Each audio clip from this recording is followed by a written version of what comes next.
Despite its name, NATO is not simply a geographic alliance. It's a group of countries who stand together because we believe in democracy, in the rule of law, in the defense of human rights, and The world continues to be a very dangerous place. But let's not fool ourselves, it has always been that way. But even more so since the creation of nuclear weapons back in 1945. Now I am become death, the destroyer of worlds. Putting aside the recent global pandemic and ignoring the ridiculous amount of nuclear weapons that superpowers still have between them both,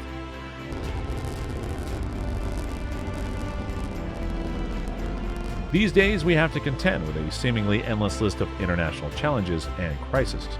With rogue nations who are obsessed with trying to develop nuclear weapons and the intercontinental missiles needed by them in order to threaten us all with mass destruction, so their regime can stay in power that little bit longer.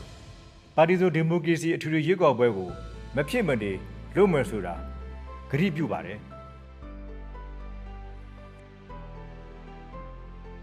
Then there are the numerous repressive dictatorships across the world who are desperately clinging onto power by any means possible and are blatantly ignoring the democratic will of their people. And let us not forget the so-called war on terror that's been dragging on inconclusively for decades with no realistic end in sight. This was clearly illustrated by the Taliban victory in Afghanistan, when in the summer of 2021 the United States and its allies were humiliatingly forced out of the country by them. In the chaotic aftermath of their clumsy withdrawal, billions of dollars of U.S. military hardware was left behind. Nevertheless, U.S. President Joe Biden would later declare the withdrawal was a success. As we close 20 years of war and strife and pain and sacrifice, it's time to look at the future. I believe this is the right decision, a wise decision, and the best decision for America. Thank you. Thank you, and may God bless you all, and may God protect our troops. And civil wars and border conflicts are as commonplace as they have ever been, with disputes being settled once again increasingly by military force, like in Syria and on the India-Pakistan border. With once again bully boy diplomacy rearing its ugly head, and a no more stark example of this can be seen by the Russian Federation invasion of its neighbor, the Ukraine, in early 2022.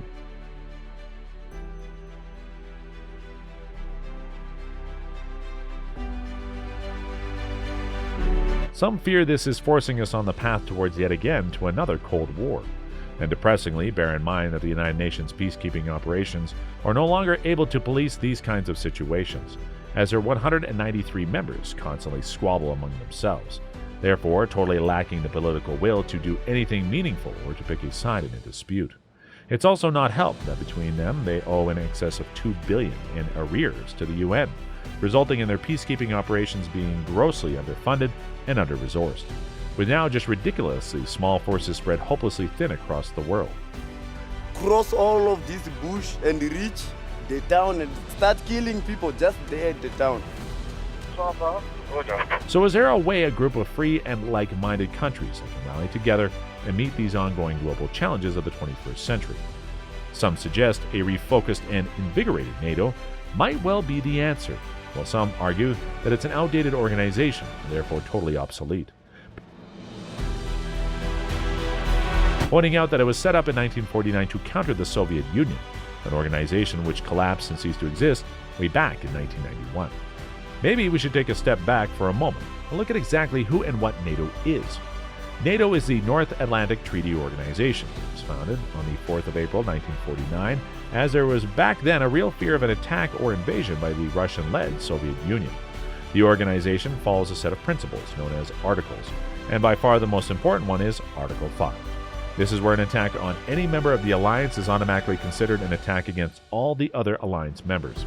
Therefore, any aggression against a NATO country would trigger a military response that included the full might of all the members of the alliance's armed forces. Such a collective defense approach is a powerful deterrent that would make any aggressor think twice about attacking any NATO member. Currently, NATO is made up of 30 member countries, of which 28 are European and 2 are North American, plus 2 more countries are in the process of applying to join, that being Finland and Sweden.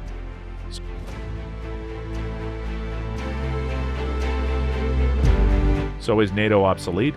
Despite what some people would think you to believe, far from it, though admittedly it may have had a few bumps along the way recently. Like when the Russians neglected their armed forces in the 1990s, letting them fall into a terrible state of disrepair. Subsequently, NATO for a while let their guard down and made a collective defense less a priority. As NATO followed Russia's lead and started to also downsize their military strength, some Western politicians even started to suggest that NATO was now redundant and should be disbanded, suggesting it should be replaced with a less militaristic peacekeeping organization. But NATO survived and went into the 21st century, clinging to its ideal of being a relevant defensive alliance in an uncertain world. To underline this, it pointed to the crucial role it played in the Balkans War, a bloody, messy, and clumsy conflict that lasted from 1991 to 2001. Nevertheless, NATO was extremely slow to respond to the newly revitalized Russian Federation military that started to emerge under its new leader, President Vladimir Putin. He had set about in the 2000s to rebuild Russia's armed forces, seeing it as an important part of restoring the country's pride. Soon, newer and better equipment started to enter into military service, alongside heavily upgraded, modernized, and extensively overhauled existing weaponry. But the West saw at this stage little to worry about, seeing capitalist-loving President Putin as their friend and even a possible future ally. The man and I found him to be very straightforward and trustworthy.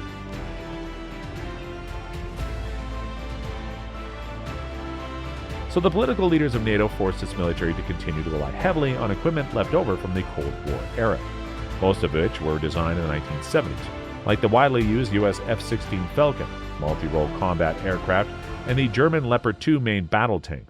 Ironically, both of these are still in service today with various members. Even when it was realized the threat Putin's Russia might pose, little was done about it. The most symbolic commitment by NATO's countries in 2006, that they should be spending a minimum of 2% of their gross national product on defense, was mostly ignored.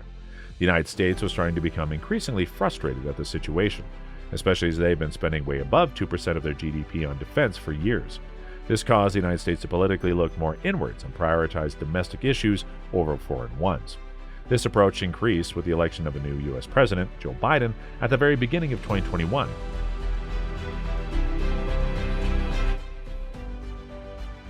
But many felt his hands-off approach to foreign policy was nothing more than appeasement. And they may have been right. Biden has continued with half-hearted sanctions and words to deal with Iran's nuclear ambitions, with no tangible results. We will not allow Iran to acquire a nuclear weapon. Then there was the complete and utter fiasco that was the United States' withdrawal from Afghanistan in the summer of 2021. This has done immeasurable damage to the United States' standing and reputation in the international community. It may have even given President Putin the courage to later invade the Ukraine, as maybe he now saw the U.S. as weak, lacking in conviction to stand up to faraway aggressive countries. For some, now wonder if 80-year-old President Biden is the one who is obsolete and not NATO. And NATO members are finally taking seriously their pledge to spend 2% of their GDP on defense. By 2022, 9 out of the 30 NATO members had finally achieved this target. Those are Croatia, Estonia, Greece, Latvia, Lithuania, Poland, Slovak Republic, United Kingdom, and the United States. Those who have not achieved this at the moment are all on track to do so by 2024. And maybe the West can learn something about diplomacy from the great American president, Theodore Roosevelt. He believed a good and effective foreign policy was to be polite and patient to other countries, but to also back it up discreetly with a powerful armed forces.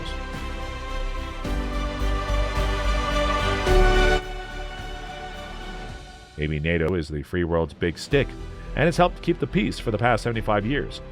So who do we dare be without it? So do you think NATO is obsolete or still relevant today? Please let us know in the comments section what you think. I think we have to double our efforts. Putin cannot win this war. This is very important to all of us, to the security of NATO as well. And the second thing we need to discuss is how to increase our defense spending and how to do it very